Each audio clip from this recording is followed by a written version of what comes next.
खुरम साहब, सूरत हाल पहले से बिगड़ गई है और मुझे लगता है कि इस दफ़ा ज़्यादा गलत समत में हम दुनिया जो है ज़्यादा तेज़ी के साथ आगे निकलने का ज़्यादा ख़तरा पैदा हो गया। क्योंकि जब आप बंद गली में आए ना तो कोई एक रॉन्ग स्टेप आपको डिस्ट्रक्शन की तरफ ले जाता है, और मुझे लगता है कि वो रॉन्ग स्टेप इस वक्त ज़्यादा ख़तरा है उसका, एज़ कम्पेयर टू 2 वीक्स एगो। खुरम साहब। जी बिल्कुल, इसमें कोई शक नहीं है।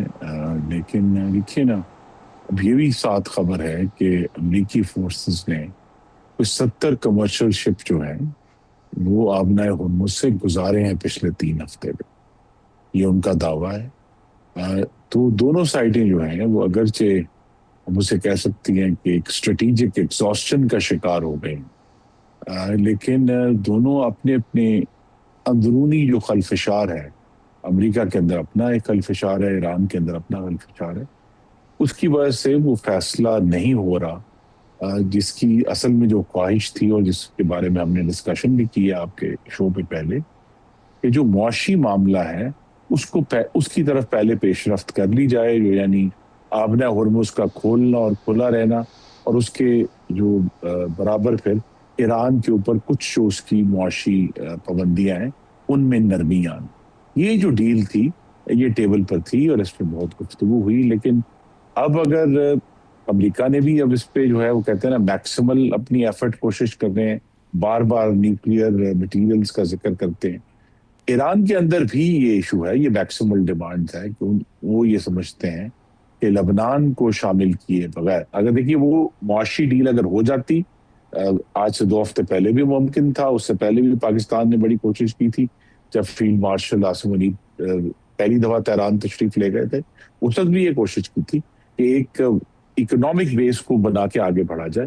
लेकिन जब मैक्सिमल डिमांड्स आती हैं तो फिर वही हो रहा है जो इस वक्त हम देख रहे हैं कि ताखीर हो रही है और ऑयल मार्केट्स जो हैं वो बढ़ रही हैं।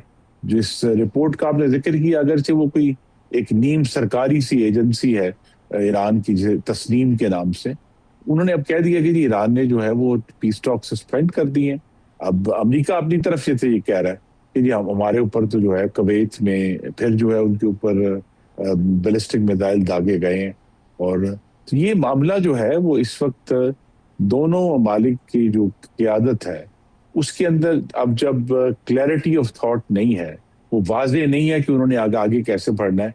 अमेरिका के ऊपर इसराइल का प्रेशर है, अगर हम सब ये समझ सकें, ईरान के ऊपर लबनान का प्रेशर है या हिजबुल्लाह का प्रेशर है।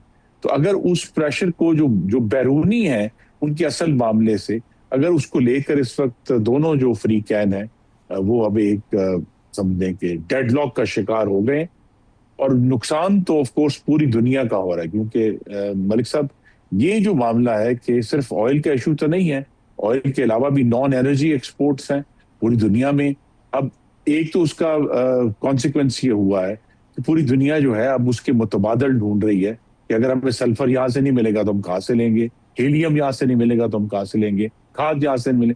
तो एक तो मशरक़ वस्ता का की जो सेंट्रलिटी थी दुनिया में उसमें कमी आ रही है, और जितना लेट हो रहा है तो जो अरब ममालिक की जो इस वक्त इकोनॉमीज जो गल्फ के ऊपर है वो जो सब मफलूज हैं, उनको भी अब वाजे है कि रिस्टोर होने में बड़े साल लगेंगे। तो पाकिस्तान का जो रोल है वो दुरुस्त। अभी भी बहुत अहम और मुसल्लमा है। और पाकिस्तान को मेरी तवक्को है कि आने वाले चंद दिनों में ये एक और सीरियस एफर्ट होगी, क्योंकि इस तरह का जो डेडलॉक है वो किसी के फायदे में भी नहीं है, और नुकसान ना सिर्फ दोनों फ्री कैन का हो रहा बल्कि पूरी दुनिया का हो रहा है। सही।